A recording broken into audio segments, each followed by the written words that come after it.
ล้านหนึ่งเอาไปหาพ่อตอนนั้นพ่อบ่สบาย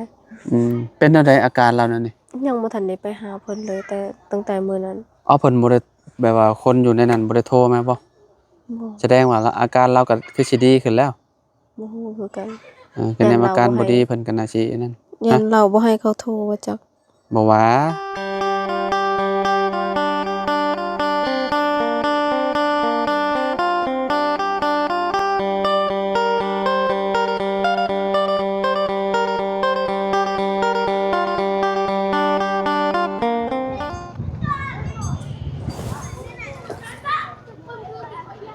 ปอโซพี่น้องเอ้ยเนาะสิออนนั่นนี่หมากน้ำนมหรือว่าหมากน้ำหมดพี่น้องบ้านเฮาเนาะอ่าผลไม้ตามฤดูเด้พี่น้องเอ้ยเนาะเดือนห้าสงกรานต์บ้านเฮาน่ะสิได้กินเนาะอู้ดกอีหลีพี่น้องเอ้ยเนาะอ๋อสุดยอดสมักกะทันพี่น้องเอ้ยเนาะนี่เต็มเลยเนาะมากบ่ใหญ่พี่น้องเอ้ยเนาะมันใหญ่ส่ำนี้บ่หมากน้ำหมดอันนี้เนาะอืม เอากราบสบายดีและสวัสดีเด้อพี่น้องปองปายเนาะเบิร์สสุขูสู่คนพี่น้องเอ้ยเนาะเปิดภาพมาอยู่ทางนี้พี่น้องเอ้ยเนาะอยู่บ้านน้องหัวพี่น้องเอ้ยเนาะก็จะเข้ามาถามน้องเพิ่นก่อนเนาะเรื่องไม้เรื่องตอกไปหอดไสแล้วพี่น้องเอ้ยเนาะเพิ่นไปตัดแล้วบ่หรือว่าจังใดเนาะอ่าเนาะยามแรงๆพี่น้องเอ้ยเนาะหากลับมาฮอดเนาะเพราะว่าชุมเฮาไปแวะบ้านสาวลำเพ็ญพี่น้องเอ้ยสาวลำเพ็ญเราก็ได้รับอ่แนวอยู่แนวกินเนาะจากเบาจันเบาเสียงเนาะผู้ใหญ่ใจดีเนาะเพิ่นมอบหมายให้เนาะทางทีมงานนี่แหละพี่น้องเอ้ยเนาะเข้าไปมอบให้เนาะมื้อนี้ถือว่าโชคใหญ่เลยสาวลำเพ็ญเนาะโอเคเดี๋ยวเข้าไปหาทางน้องหัวเพิ่นก่อนพี่น้องเอ้ยเนาะว่าทางอ่าผู้ที่ว่าน้องหัวเพิ่นสั่งไม้เพิ่นได้ไปตัดแล้วบ่หรือว่าจังใดเนาะหรือว่าเฮ็ดเทือนน้องบุตรแล้วเบิดทุกอย่างพุ่นบ่เนาะจังได้ไปตัดมงต้นไม้เนาะโอเคเดี๋ยวเข้าไปหาทางน้องหัวเพิ่นก่อนพี่น้องโดยพี่น้องเอ้ยเนาะสบายดีโดยสบายดีเด้อเนาะบ่ได้พ้อกัน3-4มื้อพี่น้องเอ้ยเนาะกับน้องหัวเนาะคือว่าเห็นไปทำความสะอาดบ้านให้ลุงของลุงเพิ่มบ่โดยเอเพิ่นเช่าบ้านอยู่เนาะนี่โดย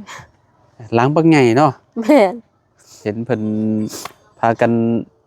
ไปเฮ็ดความสะอาดกับน้องบุตรแล้วก็อีกคนหนึงจักชื่อจังได๋มณีวงศ์น้องมณีวงศ์บ่โดยอันนี้มณีแสงแสงมณีเนาะ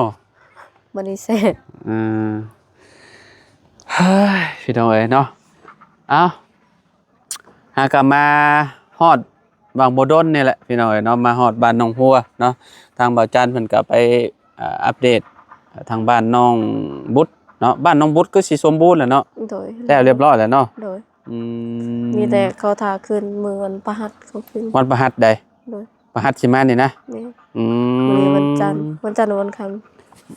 วันอังคารมันมื้ออื่นพุธมื้อฮื้อเออก็ดีใจน้ำน้องเพิ่นพี่น้องเอ้ยเนาะได้เฮือนหลังงามๆอยู่คือสิบ่เหงาคือสิเหงาแหล้วเนาะน้องหัวพี่น้องเอ้ยเนาะบ่มีหมู่มานอนนำเลยเขาเจ้าสินอนบ้านเขาเจ้าแล้วบัดนี้เนาะ โดยเราตอนเรายังเฮือนเรายังบ่แล้วเราสิมาอาศัยนอนอยู่เฮือนน้องหัวพี่น้องเอ้ยเนาะมานอนตลอดอยู่นี่นะคุมื้อนี้ยังมานอนคือเก่าบ่ยังมานอนอยู่บ่น้องบุตรน่ะยังมานอนเพราะว่ายังบ่ทันได้คืนเฮือนใหม่มพอคืนเฮือนใหม่แล้วก็นอนโดยแล้วนอนก็เหงาแล้ววันนี้นอนผู้เดียว อ่า เคยนอนนำหมู่หดนอนผู้เดียวน้องเต้งน้องหยังก็ไปเฮ็ดเวียกบ่แล้วแม่นนั้นมีแต่น้องพรแล้วนอนเป็นหมู่แม่นจังหน่อยเราก็ว่าสิไปเฮ็ดเวียกไปเฮ็ดเวียกคือกันแม่เฮ็นดเวียกอยู่ไสบ้านอยู่เวียงเรียบร้อยเจ้าบัดนี้หมู่ก็บ่มีบัดนี้เอ่อเป็นได้น้องไม่เขายังตัดให้ตัดอยู่บ่นั่นนี่หรือว่าจังได๋โดยอืม ตัดแล้วก็ซอยเนาะ แม่น พวกเสาพวกหยังมันได้ซะ เสา เสานี่แหละ ยัง เอาเสาอันนั้นไม้หรือเสาดินเสาดินนั่นแหละเนาะ โทษ 3ต้นพี่น้องเอ้ยเนาะ3.5 เมตรพุ่นแหละเนาะ3.5 เมตรเอาประมาณหน้า14เนาะน้องวัวเนาะ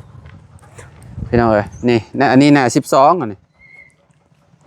หน้า12นี่พี่น้องเอ้ยเนาะหน้า14ออกมาประมาณนี้เนาะใหญ่อยู่เนาะถ้าแม่นมเห็นหยังแม่นมสบายดีเด้อนึ่งข้าวบ่นั่นลูกพัก ลวกผักเนาะเพราะว่างบเนาะพี่น้องงบที่ผู้ใหญ่ใจะดีเนาะเพิ่นฝากมาตอนก่อนหน้านั้นเนาะน้องหัวเพิ่นตอนนี้เอาไปใช้จักล้านเลย ล้านหนึงเอาไปหาพ่อตอนนั้นพ่อบ่สบาย เป็นจังไดอาการเรานั่นนี่ ยังบ่ทันได้ไปหาเพิ่นเลยแต่ตั้งแต่มื้อนั้น เอาเพิ่นบ่ได้แบบว่าคนอยู่ในนั้นบ่ได้โทรมาบ่ บ่ แสดงว่าอาการเราก็คือสิดีขึ้นแล้ว บ่ฮู้คือกัน คือในอาการบ่ดีเพิ่นก็น่าสินั่น ยันเราบ่ให้เขาโทรว่าจัก บ่ว่า ตอนนั้นพ่อบ่สบายหันก็บ่ให้เขาโทรแต่คนในหันโทรเอาเราบ่ให้โทร อ๋อ ยันนั้นแบบพวกน้องกันบ่สบาย ยันจำเป็นห่วงติ แม่ เฮ็ดแนวได้บัดนี้ ก็บ่ฮู้คือกัน อยากไปเยี่ยมเพิ่นอีกอยู่บ่ อยากไปแต่ยังบ่มีเงิน อยากไปอยู่เนาะเพราะว่าอืมได้แล้วว่าอาทิตย์หนึงเนาะ แม่ เดี๋ยวว่าชุมเจ้าไปเนาะ ไปแต่มื้อวันคารนั่น วันอังคารก่อนพุ่นเนาะ แม่ มื้อนี้ก็วันอังคารก็อาทิตย์หนึงพอดีเนาะ อืม เพราะว่าเราซื้อยาเข้าไปให้ตอนนั้นเนาะ อืม แล้วก็บ่ได้ฮู้อิหยังเลยบัดนี้พี่น้องเอ้ยเนาะก็บ่ฮู้ว่าอาการดีขึ้นบ่หรือว่าจังใดอันนี้ก็ยังบ่อ่ายังบ่ฮู้ข่าวๆหั้นนะเพราะว่าเราก็เนาะอยากไปเยี่ยมอยู่พี่น้องเอ้ยเนาะแต่ว่าก็มันก็จำกัดหั้นนะเรื่องเงินเรื่องคำหั้นนะพี่น้องเอ้ยเนาะค่าสร้างเพิ่นก็ยังเว้าคือเก่าอยู่เนาะยังเว้า5ล้านคือเก่าเนาะยังบ่ได้คุยกันกับเพิ่นจริงจังหั้นนะพี่น้องเอ้ยเนาะ ก็เลยบ่ได้ต่อเพิ่นเนาะตอนนี้เนี่ยก็เจ้าอยู่ไสสะสร้างอะน้องหัว อยู่เฮือนเขา อยู่เฮือนกับเจ้าบ่ แม่นสร้างที่ผู้อันเฮ็ดเฮือนน้องบุตรหันเขาเจ้ากลับไปตัดไม้ให้น้องอะน้องสั่งให้เพิ่นตัด ต้องร่วมกับแม่ผู้นั้นแหละติร่วมกับลาวผู้บ่ ก็ฮู้กันจากอัน เอาสร้างหั้นแหละแบบว่าเวลาเฮาถามมัน ลุงน้องเพิ่นว่า ฮะ สิเฮ็ดลุง ลุงเจ้าบ่ แม่น เอ่อบ่อยากต่อแล้วหั่นนะเราสิพอลดให้ได้บ่ ถามมันทีมงานเขาเจ้าเบิ่ง อืม ว่าลดได้บ่ อืมเพราะว่าสมมุติว่า5ล้านนี่5ล้านกับอันหักค่าสร้างออกไปแล้วได้5ล้านบัดนี้ซื้อไม้ก็4ล้านเนาะ บ่ 4ล้านบัดนี้อันน่ะน้องหัวเพิ่นเอาไปเยี่ยมพ่อเพิ่นก็เบิดไปแล้วเด้ล้านหนึงก็คือแบบจบพี่น้องเอ้ยเนาะเสานี่ก็สิบ่ได้นี่นอกจากเฮาสิซื้ออุปกรณ์มาเมียนก่อนเนาะและค่าสร้างเฮาจังเพิ่มมาทีหลังหั่นน่ะพี่น้องเนาะจังให้เพิ่นอ่าอีหยัง มีครบก่อนจึงให้เพิ่นเฮ็ด มี สั่ง มีครบ สั่ง ทุกอย่างก่อนจังเฮาจังเว้ากันค่าสร้างจังฮักก็คือเฮาอยากซื้ออุปกรณ์มาเมียนก่อนหั่นน่ะพี่น้องเนาะแบบว่าเป็นพวกเสาพวกไม้พวกหยังซื้อมาเมียนเนาะ โดย ยังบ่ได้มีอันน่ะไผสมทบบ่ตอนนี้ บ่มี เอ่อเนาะพี่น้องเอ้ยเนาะก็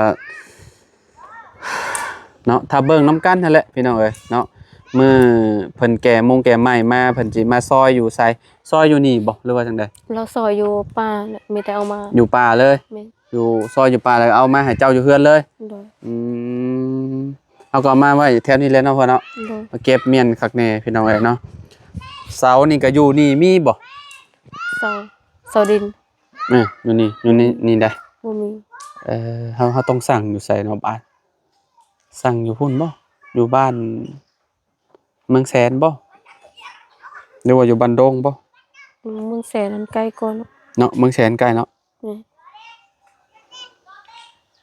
เข้าปันกันบ่จ้ะไอ้บ่ จันเป็นเขาวบ่มาส่งให้ เขตเท่านี้ก็เจ้าสั่งแถวใดซะ บ่ฮู้คือกัน มื้อนั้นบ่าวจันทร์กับบ่าวบุญสั่งอยู่ไสเนาะ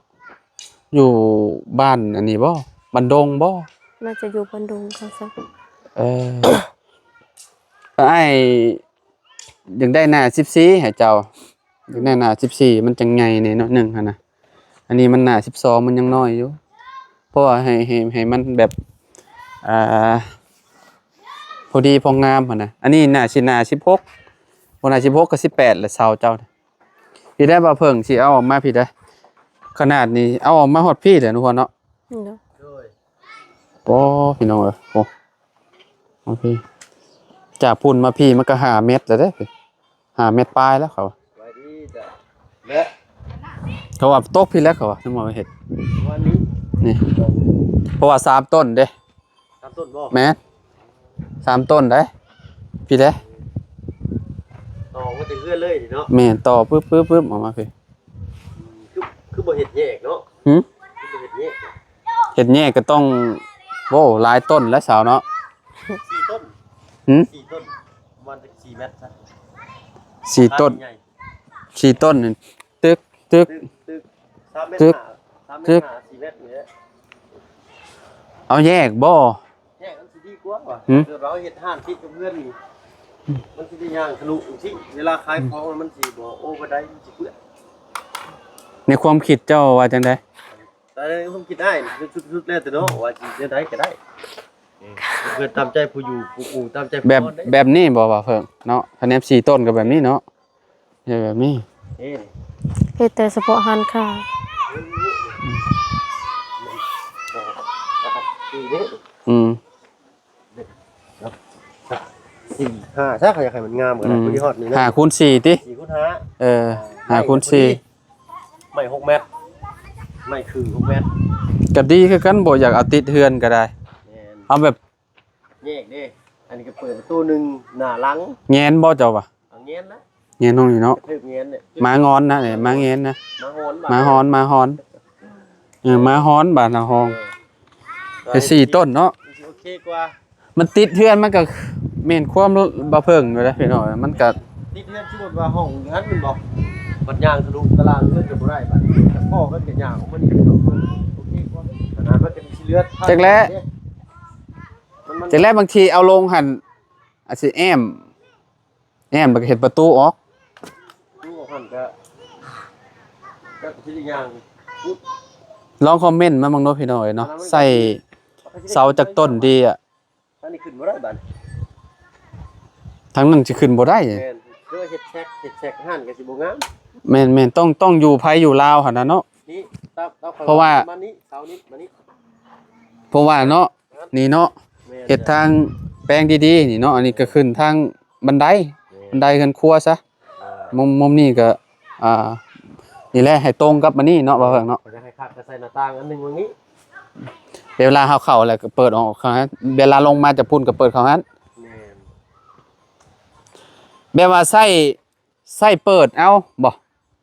เวลาเฮายู่ขึ้นนะทางหน้านี่นะ ประตูเลื่อนก็ตามงบไปแล้ว ว่ามันหลายได้ใช้งบนะเวลาเฮาถ้าเฮาสิเฮ็ดแบบชิ้นใหญ่ๆนี่ฮะนะพี่น้องเอ้ยเนาะก็ตามงบ เพราะว่าสมมุติว่าเฮาสิก็เอาหรือใส่ไม้พาสลาดีอ่ะ ก็ครึ่งใช่พาสลาครึ่ง เนาะก็ครึ่งนึงนี่เอาขึ้นประมาณครึ่งเอวซะนี่ สัก แล้วก็ เม็ดหนึงจ้ะ ไม่พาสลาเฮาก็เอาขึ้นทางข้างบน แม่น เอาโอ้ยังหลายพี่น้องเอ้ยเนาะ ลายเลย อันนี้คือแบบชุมเฮาเว้าไว้ซื่อๆได้พี่น้องเอ้ยเนาะ ไม่สินะ แต่ว่าพวกอุปกรณ์นี่เงินยังบ่พอดอกเนาะแต่ว่าสิซื้อพวกไม้พวกตอกมาเมียนก่อน เลย แล้วก็พวกเสานี่เดี๋ยวสิปรึกษากันอีกเทื่อนึงเดี๋ยวคือสิเว้าหั่นแหละเนาะน้องหัวมักแบบใดนี่ก็คือในความคิดเจ้าสิเอาต่อจากนี้ ก็สอายเว้าแล้วเอา4 ต้น หืม คือ คือ บ่เพิ่งเว้าอะน่ะ ไม่ว่า แยกบ่ต่อกับเพื่อนใหญ่บ่ โดย อืมแต่ต่อกับเพื่อนใหญ่มันก็คือ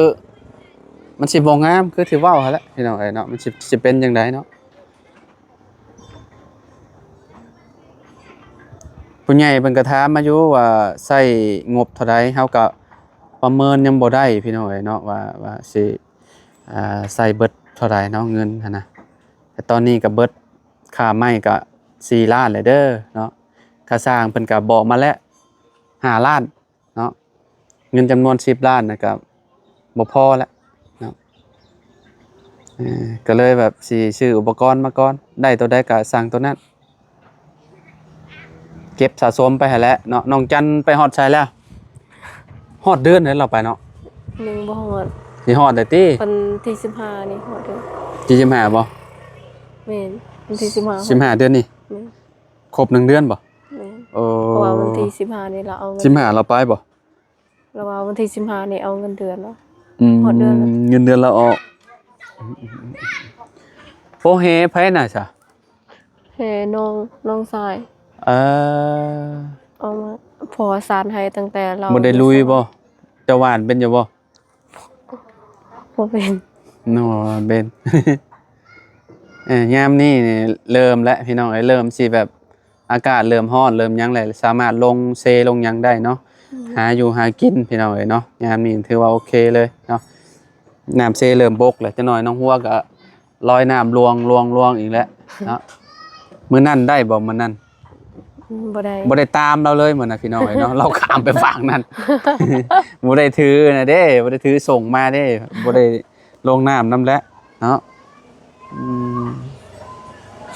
หมึกแตงเป็นระเบาะอยู่นี่เขาเบิ่งก็จักบาทเนาะเบิ่งหมึกแตงใหม่แล้วก็เด้อพี่น้องเอ้ยเนาะไปมาเพิ่งเบิ่งก่อนเล็กๆจักหน่อยพี่น้องเอ้ยเนาะโอ้ยงามคักงามลีรอนี่เนาะเคยเก็บจักเทื่อแหละ บ่เคย ยั เก็ ง บ เนาะยังบ่ได้จอบเบิ่งเลย โดย อ๋อโมเมนต์มันเป็นมีแตหมากใหญ่ๆนะบ่จักอันนี้ใบมันคือหลายแท้ บ่เฮ็ด โอ้ เฮา ใบมันคือหลายแท้นี่เนาะ เนี่ย เอาเด้หาหมากแตงป้อหมากบักใหญ่นึง กินได้ เป็นเลยฮะ อ้ายสิกินอยู่ บ่อยากฮู้ว่ามันเป็นดกหรือบ่ดกหั่นน่ะ นี่ก็เป็นเบิ่งหมักใหญ่ ฮะ หมักแตง งามแฮงเลยเด้อพี่น้องเอ้ยป้อโอ้ ถ้าให้มันใหญ่นี่แห้งใหญ่หมักแตง เขียวดีนี่หมากแตงเนาะเป็นแล้วบ่ นี่เด้อ โอ้เป็นหลายเลยเด้พี่น้องเอ้ยนี่ มีแต่ใบมันเนาะ มื้อยังอันนี้คือใบหลายแท้ซ่อน โอ้มีอยู่นี่นี่ นี่ มา แต่ว่าใบมันบัง นี่หมากมันเห็นบ่เต็มอยู่มันยังบ่ใหญ่เด้ ใบมันบัง เก็บขายรถชุดนี่นะเก็บขายเลยหัวเด้อพวกที่อยู่ในหันสิเก็บบ่ได้มันละติ แม่นหมุนเข้าไปยากแล้วนี่แรกๆเขาคิดว่ามันสิ บ่ใส่อันอะไรก็ได้เนาะให้มันลามเข้าไปเลยเนาะ เนาะบ่ใส่ข้างเนาะให้มันลามไปตามดินเนาะ แม่น แต่ว่า สบายกว่า แต่ว่านั่นมันสินั่นติ มันอยู่ แม ก็ ง คือเขาปลูกอยู่สวนเด้เขาบ่ได้ใส่อันทางมันแฮงสบายเขาเก็บเขาปิดเอา มากดกอยู่พี่น้อง แต่ว่ามันใบมันหลายเนาะใบมันซ่อนเต็มอยู่เนาะเฮ้ยเนาะจักสิเฮ็ดจังได๋บาดนี่เนาะพี่น้องงบก็ยังบ่พอเนาะก็เรื่องพออีกบาดนี้ยังคิดเรื่องพอนำหั่นแหละพี่น้องเอ้ยเนาะเพราะว่าเราก็เนาะบ่ค่อยสบายปานใดแสดงว่าเรานี่คือแบบบ่กล้าให้กระเจ้าโทรมาเนาะ แม่ คือแบบเราน่ะสิบอกกระเจ้าแหละพี่น้องเอ้ยเนาะว่าโทรมาแล้วลูกเมียเป็นห่วงหั่นน่ะเราก็เลยบ่อยากให้โทรมาปานใดเนาะอาทิตย์หนึงน่ะเด้นี่พี่น้องเอ้ยเนาะเก็บเงินอีกจักเล็กจักน้อยก็เข้าไปเยี่ยมเพิ่นอีกเนาะใช้ไปแต่ละเทื่อก็เบิดหลายแสนอยู่ได้เนาะว่าเนาะประมาณ เพราะว่าซื้อแนวอยู่แนวกินให้เพิ่นซื้อยาแล้วก็ค่าเยี่ยมอีก 7-8 แสนแต่ละเทื่อเอาบ่อยู่แล้วเนาะ เป็นอะไรอาการบ่ดีบ่ เจ็บคอ เจ็บคอ เป็น บ่ หวัด บ่สบายบ่ โดน เออเป็นตั้งแต่มื้อใด แล้วก็2-3มื้อ 2-3มื้อ โดน อากาศเปลี่ยนเนาะพี่น้องเอ้ยมาขึ้นมาทางนี้คือว่าเย็นๆอยู่แถวบ้านเฮาคือว่าแบบบ่เย็นปานใดอากาศร้อนหั่นน่ะตอนเฮามาหั่นน่ะพี่น้องเอ้ยเนาะ โอเคใช่พี่น้องเอ้ยเนาะล่ำลาแล้วเนาะมื้อนี้ก็นี่แหละมาถามข่าวถามข่าวเนาะเรื่องเพิ่นไปตัดไม้ให้น้องหัวเพิ่นนี่แหละพี่น้องเอ้ยเนาะก็เพิ่นกำลังลงมือว่าซั่นเนาะอีกประมาณจักมื้อเจ้าคิดว่าหัวเพิ่นจะมาส่งไหม บ่ฮู้เพื่อเพิ่นสิตัดแล้วก็ซอยอีก อื ประมาณ ม 5-6มื้อ 40เซนบ่เจ้าว่า แม่น เซนละแสนเนาะ แม่น อืมโอเคถ้าเบิ่งนำกันใช่พี่น้องเอ้ยเนาะFC ก็คอมเมนต์มาเบิ่งโดระหว่างเอาต่อจากเฮือนใหญ่ลาวหรือว่าเอาแยกพี่น้องเอ้ยเนาะสิเอาแบบใดดีเนาะมันจังสิงามหั่นนะพี่น้องเอ้ยเนาะในความคิดเฮาก็อยากเอาออกมาต่างหากคือว่าว่าแหละเนาะมันจังงามเนาะเนาะ โธ่ โอเคลำลาเลยพี่น้องพบพ่อกันใหม่เนาะให้น้องหัวเพิ่นไปกินข้าวกินน้ำก่อนพี่น้องเอ้ยเนาะไปแล้วน้องหัวไปพี่น้องเอ้ยเนาะอยู่ดีมีแฮงเด้อพี่น้องเด้อ